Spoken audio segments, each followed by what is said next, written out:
Welcome to Not Milk Never Milk. Subscribe if you're lactose intolerant. You start with accurate measurements because fit depends on precision. Put the blazer on and fold the sleeve to where you want it to hit. Use a helper if needed. Measure from the shoulder seam down to the new edge and mark with chalk or a fabric pen. Once done, add a 1/2 to 1 cm hem allowance and mark it too. Make sure to check symmetry against the other sleeve before moving to cutting. Unequal marks create lopsided results.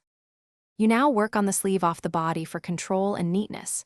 Carefully unpick the cuff seam 1 to 2 inches so you can pull lining out and reveal the hem. Lay the sleeve flat, align marks, and cut the excess fabric, leaving that extra 1 cm seam allowance. Once trimmed, fold the raw edge under, press firmly at the blazer's recommended temperature, and pin evenly. If there's seam tape, preserve and reposition it. This stabilizes the new hem and prevents puckering when stitched. You finish by securing the hem and verifying the fit. Hand baste the folded hem in place, then try the blazer on to confirm length and symmetry. Adjust basting if it reads uneven. When satisfied, machine stitch or hand sew through the hem allowance and reattach the cuff or interfacing you removed. Press the completed seam for a crisp finish.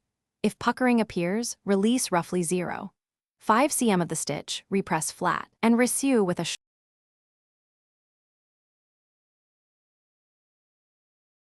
Thanks for watching. If this was helpful, leave a like and consider subscribing. See you next time.